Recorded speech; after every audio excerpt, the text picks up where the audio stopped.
Assalamualaikum warahmatullahi wabarakatuh. Perkenalkan, nama saya Indar Parawangsa, NIM 210603110027. Di sini saya akan mempresentasikan hasil resum dari video 1 sampai ke 4. Yang pertama, video membahas tentang kekuatan asam basa dan pH larutan garam.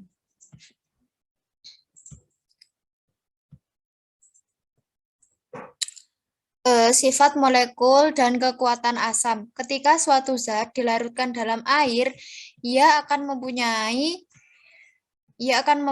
sifat sebagai asam, basa, dan tidak menunjukkan sifat asam, basa, atau netral. Kekuatan asam tergantung pada kemampuannya untuk menyumbangkan proton. Semakin banyak menyumbang proton, maka akan semakin asam.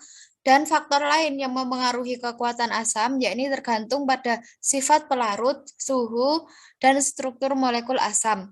Hal yang akan dibahas pada kekuatan asam dari hidrida bukan logam, senyawa asam okso, dan ion logam terhidrasi. Yang pertama, hidrida non-logam. Berikut adalah gambar dari tabel periodik golongan 6A dan 7A. Dari gambar tabel periodik tersebut dapat disimpulkan bahwa yang pertama, semakin ke bawah kekuatan ikatan lebih panjang, semakin lemah maka akan semakin asam. Yang kedua, dalam satu periode semakin ke kanan elektronegatifan pusat non-logam menjadi lebih elektronegatif, yakni ikatan antara pusat non-logam dengan H menjadi lebih polar. Pengertian dari elektronegativitas adalah kemampuan atom untuk menarik elektron. Yang ketiga, dari gambar tersebut dapat disimpulkan bahwa atom H adalah yang miskin elektron karena kemampuan untuk menarik proton itu sangat kecil, sehingga kemampuan untuk melepaskan proton lebih besar daripada untuk menarik elektron, sehingga ia akan ditarik oleh atom yang lebih elektronegatif, yakni F atau wilayah yang kaya elektron. Karena F lebih elektronegatif daripada H, maka F akan menarik atom H untuk berikatan dengan F. Yang keempat, dalam larutan berair, hibrida golongan 3A atau 13 hingga 5A tidak berperilaku sebagai asam, tetapi peningkatan kekuatan asam terlihat dari golongan 6A sampai 7A. Misalnya, HCl akan menjadi kurang asam dari HBr, dan HBr akan menjadi kurang asam dari HI. Selanjutnya yang kedua adalah asam okso. Asam okso mengandung hidrogen, oksigen, dan satu elemen lain, E, yang menempati posisi sentral. E adalah elektronegativitas atom non-logam. Semua asam okso memiliki atom H asam yang terikat pada atom O, sehingga panjang ikatan tidak terlibat. Asam-asam ini dicirikan oleh adanya satu atau lebih ikatan OH. Dua faktor lain yang menentukan kekuatan asam dari asam okso, yakni keelektronegatifan pusat non-logam atau disingkat dengan E, jumlah atom O di sekitar E, dan di sini E adalah dinyatakan dengan unsur halogen, yakni FCl-BrI, kemudian asam okso dengan jumlah atom O yang sama, kekuatan asam meningkat dengan keelektronegatifan E. Semakin elektronegatif dari unsur halogen, maka semakin polar ikatan antara OH dan semakin mudah H+ untuk melepaskan ionnya. Contoh asam hipohalus atau HOE, di mana E adalah atom halogen. Keelektronegatifan meningkat sehingga keasaman meningkat. Dari ikatan HOI, HOBr, HOCl, dari contoh ikatan di samping, atom yang mempunyai keelektronegatifan lebih tinggi akan menarik atom mempunyai yang mempunyai keelektronegatifan lebih rendah. Contoh yaitu I akan menarik O. Ka dari HOI sama dengan 2,3 kali 10 pangkat min 11. Ka dari HOBr yaitu 2,3 kali 10 pangkat min 9. Ka dari HOCl adalah 2,9 kali 10 pangkat min 8. Dapat disimpulkan bahwa semakin besar nilai Ka, maka suatu senyawa akan semakin asam. Asam okso dengan jumlah atom yang berbeda, kekuatan asam meningkat dengan jumlah atom. Semakin banyak atom O yang ada dalam suatu senyawa, maka semakin besar pergeseran kerapatan elektron dan semakin mudah ion H+ lepas. Jumlah atom O meningkat sehingga keasaman meningkat. Jadi dalam suatu senyawa apabila terdapat lebih banyak O maka akan semakin meningkatkan sifat keasaman. Selanjutnya yang ketiga adalah logam ion terhidrasi. Larutan berair dari ion logam tertentu bersifat asam. Karena ion logam terhidrasi mentransfer ion H+ ke air. Misalnya logam nitrat atau MnO3n. Karena larut dalam air, maka MnO3n fase solid direaksikan dengan X-H2O fase liquid menghasilkan MH2OX pangkat N plus fase aqueous direaksikan dengan NO2- fase aqueous. Reaksi tersebut adalah reaksi asam bronsted-lori. Jika ion logam M pangkat N plus M merupakan singkatan dari ion logam, disingkat dengan M, kecil dan bermuatan tinggi, maka kerapatan muatannya yang tinggi menarik kerapatan elektron yang cukup dari ikatan OH-. Molekul air yang terikat sehingga sebuah H+ dilepaskan akan menghasilkan reaksi tersebut. Nah, contohnya garam aluminium atau AlNO3 dilarutkan dalam air. Nah, itu akan menghasilkan reaksi tersebut. Bisa dilihat gambar dari reaksinya. Selanjutnya,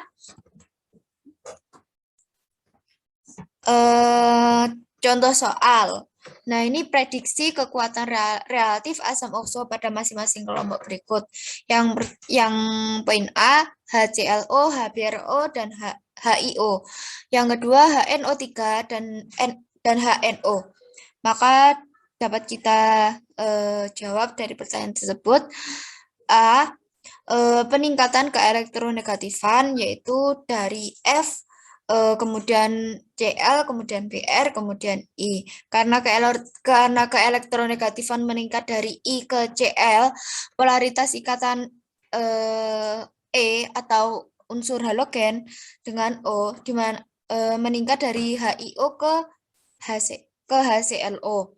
Dengan demikian kekuatan asam menurun sebagai berikut: HClO, HBrO, dan HIO. Karena selanjutnya yang opsi B, karena jumlah atom O adalah 3 pada HNO3 dan 2 pada HNO2, maka HNO3 lebih asam daripada HNO2. Selanjutnya adalah oksida asam, basa, dan amfoter. Oksida adalah senyawa kimia yang mengandung setidaknya satu atom oksigen dan satu unsurnya dalam rumus kimianya. Oksida dapat diklasifikasikan sebagai asam, basa, atau amfoter. Yang pertama, oksida asam. Oksida asam adalah oksida yang bereaksi dengan air membentuk asam. Reaksi oksida asam antara lain asam dan air adalah sebagai berikut, dapat diamati sesuai reaksinya. Oksida non-logam yang bilangan oksidasi unsurnya tinggi bersifat asam, misalnya N2O5, SO2, dan Cl2O2. Oksida non-logam di mana bilangan oksidasi unsurnya rendah, misalnya CO dan NO, tidak menunjukkan sifat asam yang terukur.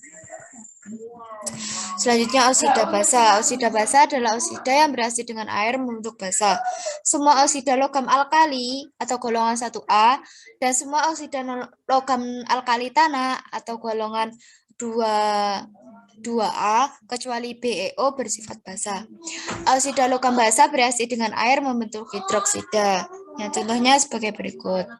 Tidak ada oksida non-logam yang diketahui memiliki basa. Yang ketiga, oksida amfoter. Oksida amfoter adalah oksida yang dapat bertindak sebagai asam atau basa dalam reaksi untuk menghasilkan garam,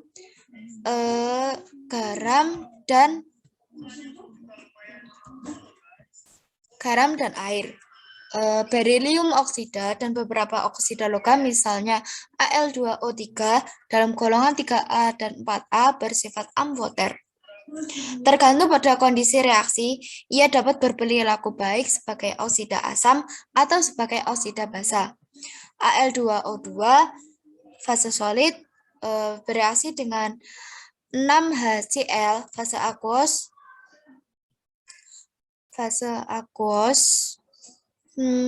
menghasilkan 2AlCl3 fase aquos bereaksi dengan 3H2O fase liquid.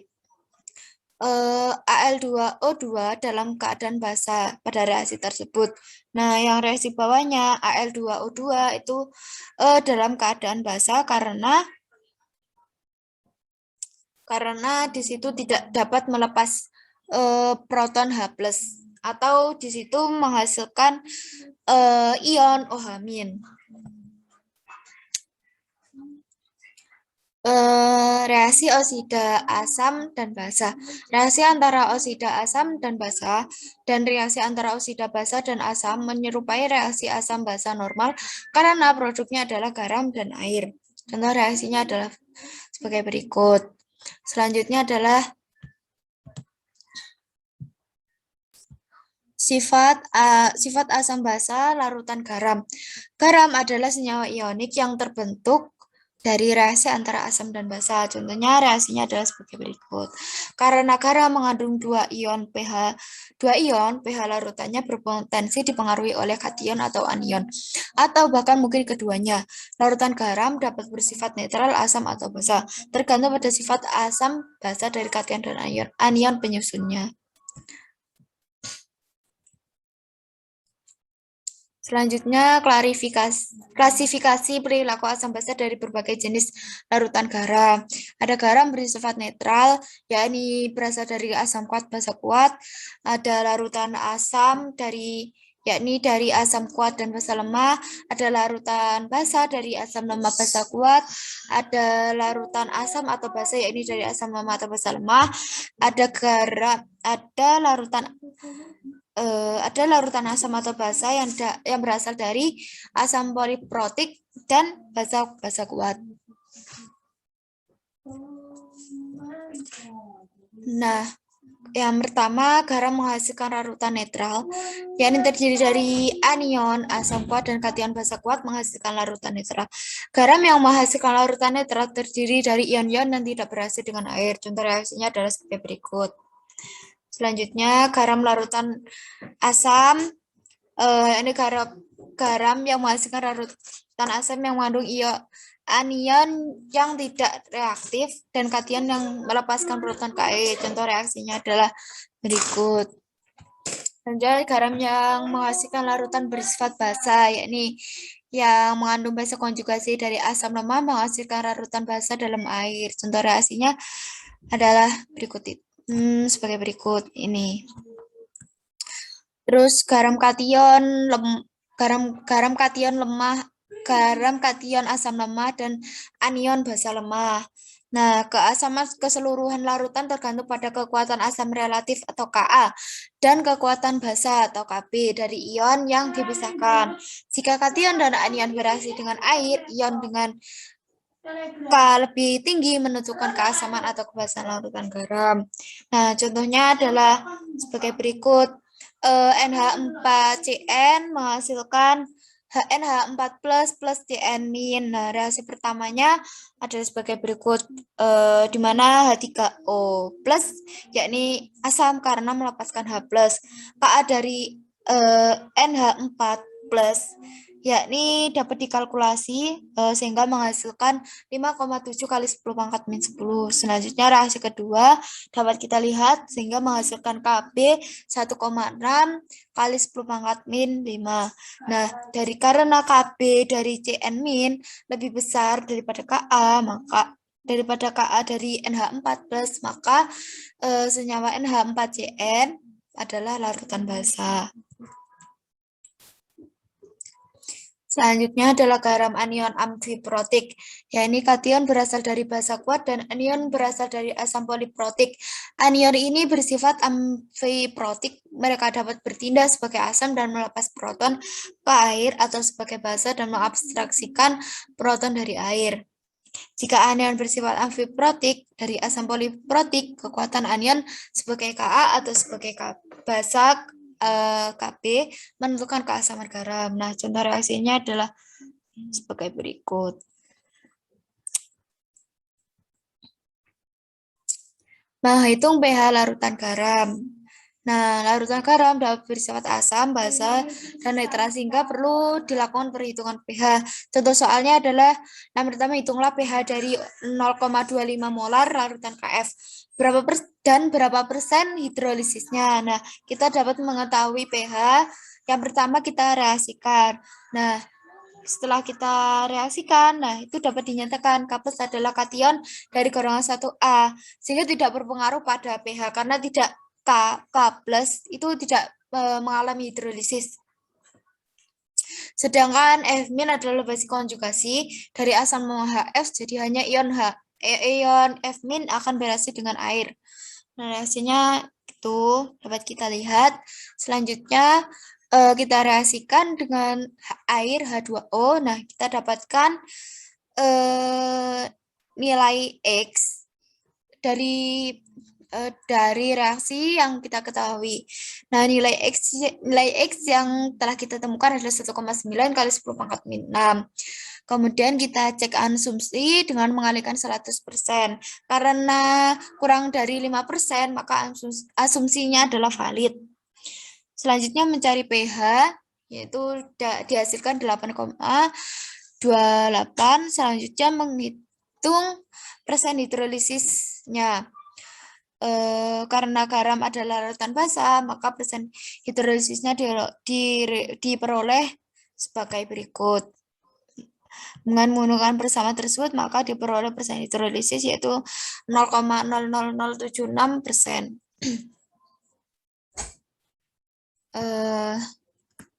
Selanjutnya dari video kedua. Nah, ini kesetimbangan buffer antara asam dan basa.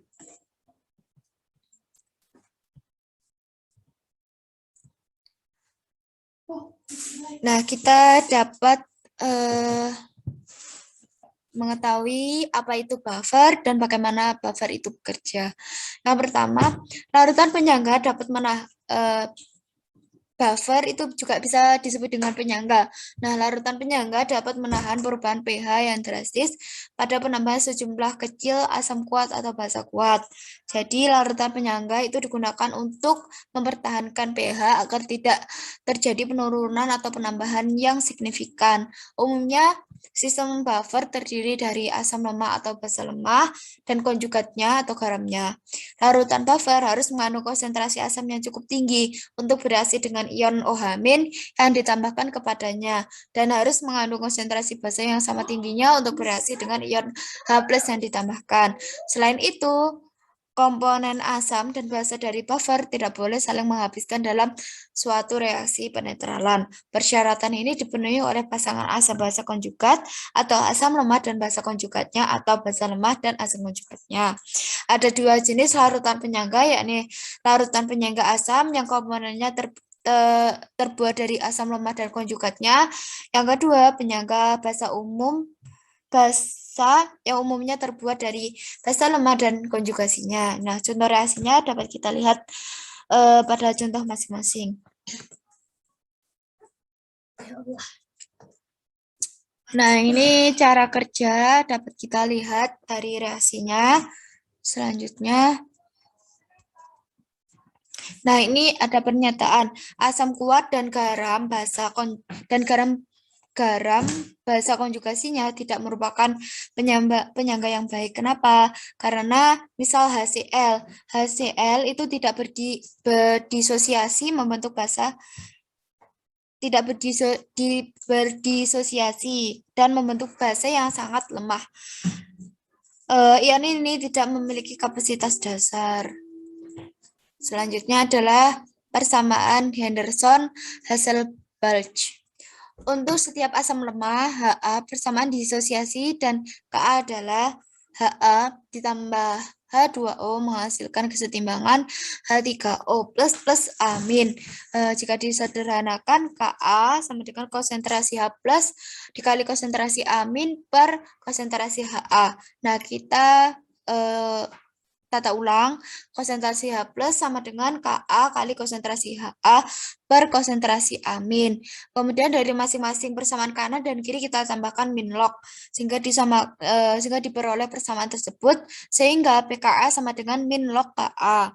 Nah, pH dapat kita cari pKa min log konsentrasi Ha per konsentrasi amin atau pH sama dengan pKa plus log konsentrasi amin per konsentrasi Ha. Nah, ini cara menghitung pH buffer. Kita dapat melihat dari contoh tersebut dan kita dapat mencari masing-masing pH. Baik setelah penambahan maupun pH CH3COH mula-mula. Selanjutnya adalah kapasitas penyangga. Kapasitas penyangga dan rentang penyangga. Kapasitas buffer adalah ukuran atau kekuatan buffer. Kemampuannya untuk mempertahankan pH setelah penambahan asam atau basa kuat. pH buffer tidak tergantung pada kapasitas buffer. Kapasitas akhirnya tergantung pada konsentrasi komponen, baik konsentrasi absolut maupun relatif. Dalam hal konsentrasi absolut semakin terkonsentrasi komponen buffer lebih besar kapasitasnya. Ketika basa kuat ditambahkan, pH meningkat paling sedikit. Dalam hal konsentrasi relatif, semakin dekat konsentrasi komponen satu sama lain, maka semakin besar kapasitasnya. Selanjutnya, perbandingan persentase perubahan rasio konsentrasi komponen untuk buffer pada dua rasio awal yang berbeda. Nah, ini dapat kita lihat antara buffer yang 1, 2.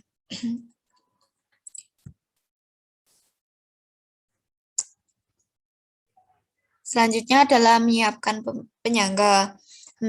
Beberapa langkah yang diperlukan untuk menyiapkan buffer, yakni tentukan pasangan asam basa konjugasi, kemudian pH yang diinginkan, kemudian pilih pKa yang terdekat dengan pH yang diinginkan, temukan rasio konsentrasi A per Ha yang memberikan pH yang diinginkan, kemudian mencari rasio dengan menentukan oleh persamaan Henderson-Hasselbalch, kemudian pilih konsentrasi buffer dan hitung jumlah yang akan dicampur, kemudian campurkan jumlahnya dan sesuaikan pH buffer ke nilai yang diinginkan. Selanjutnya, resume dari video yang ketiga. Resume dari video yang ketiga yakni membahas tentang kesetimbangan larutan. Nah, yang pertama, apa itu kelarutan? Kelarutan atau solubilitas adalah kemampuan suatu zat kimia tertentu, zat terlarut atau biasanya disebut dengan solut, untuk larut dalam suatu pelarut atau solvent yang kelarutannya dinyatakan dalam jumlah maksimum zat terlarut yang larut dalam suatu pelarut pada kesetimbangan. Kebanyakan zat terlarut memiliki kelarutan terbatas dalam pelarut tertentu, termasuk senyawa ion. Ketika senyawa ionik dilarutkan dalam air, biasanya senyawa tersebut masuk ke larutan sebagai ion. Ketika kelebihan senyawa ionik yang sedikit larut dicampur dengan air, kesetimbangan yang terjadi antara senyawa padat dan ion-ion ion-ion dalam larutan jenuh. Beberapa senyawa ion sedikit larut dalam suatu pelarut atau insoluble. Senyawa tersebut mencapai kesetimbangan dengan sedikit sekali zat terlarut yang terlarut. Di dalam air, senyawa ion membentuk ion sebagai produk atau Ki, yakni produk ion menunjukkan produk dari konsentrasi molar ion yang dipangkatkan dengan koefisien stoikiometrinya. Nah, contohnya yakni PbF2 fase solid menghasilkan kesetimbangan ion Pb2+ dan 2F-. Untuk setiap sistem kesetimbangan dapat dituliskan reaksi sebagai berikut.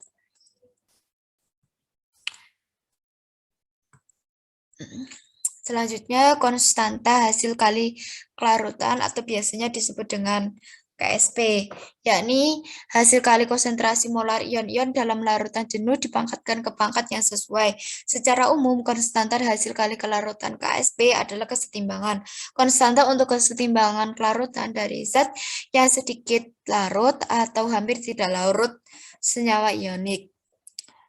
KSP hanya bergantung pada suhu, bukan pada konsentrasi ion individu. Nah, ini adalah contohnya. Nah, perhitungan yang melibatkan KSP. Salah satu cara untuk menentukan nilai KSP untuk suatu garam adalah dengan mengukur kelarutan. Berapa banyak garamnya diperlukan untuk memberikan larutan jenuh dalam sejumlah larutan tertentu. Hal ini berguna untuk menyatakan sebagai kelarutan molar yang sama dengan jumlah mol garam yang terlalu dalam 1 liter larutan jenuhnya. Kelarutan molar dapat digunakan untuk menghitung KSP. Asumsinya adalah semua garam yang larut 100% terdisosiasi menjadi ion-ion yang tersirat dalam rumus garam. Nah, ini adalah contohnya. Selanjutnya adalah efek ion senama.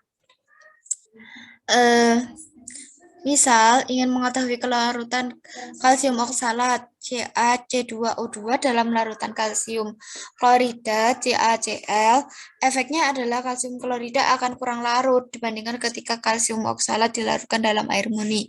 Nah, pada prinsip Le Chatelier, penambahan ion yang sama akan menurunkan kelarutan senyawa ionik yang sedikit larut. Nah, contoh perhitungannya adalah dapat kita lihat pada reaksi tersebut. Selanjutnya adalah memprediksi formasi endapan. Untuk melarutkan padatan ionik dalam larutan berair, salah satu dari kondisi berikut mungkin ada, yakni larutan tidak jenuh, larutan jenuh, dan larutan lewat jenuh. Kita dapat membandingkan nilai KSP dengan kita dapat membandingkan nilai KSP dengan KSP.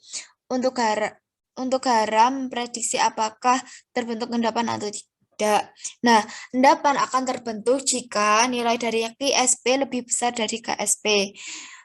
Nah, selanjutnya tidak akan terbentuk endapan jika KSP sama dengan KSP dan KSP kurang dari KSP. Selanjutnya video yang keempat, yakni ion kompleks. Apa itu ion kompleks? Ion sederhana terdiri dari satu atau beberapa atom yang terikat seperti Na+ atau CH3COO-. Ion kompleks terdiri dari ion logam pusat yang terikat secara kovalen dengan 2 atau lebih anion atau molekul yang disebut dengan ligan. Beberapa contoh ligan ionik adalah ion hidroksida, klorida, dan sianida. Beberapa ligan molekuler adalah air, karbon monoksida, dan amonia. Nah, contoh ion kompleks adalah sebagai berikut.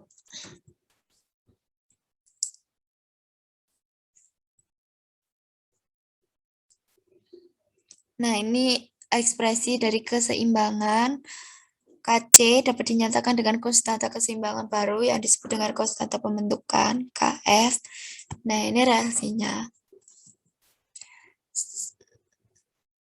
Selanjutnya pembentukan ion kompleks. Untuk mengetahui ion kompleks antara ion logam terhidrasi dan ligan molekul, kita memiliki reaksi sebagai berikut. Ini, kemudian ekspresi keseimbangan, Kf. Nah, semua ion kompleks adalah aduksi Lewis. Ion logam bertindak sebagai asam Lewis atau menerima pasangan elektron, dan ligan bertindak sebagai basa Lewis atau menyumbangkan elektron.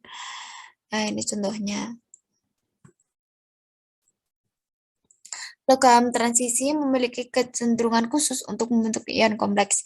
Misalnya larutan COCl2 atau kobalt 2 klorida berwarna merah muda karena adanya ion CO COH2O6H+. Nah, ketika HCl ditambahkan, larutan menjadi biru akibat pembentukan ion kompleks COCl4H2-. Nah, ini contohnya.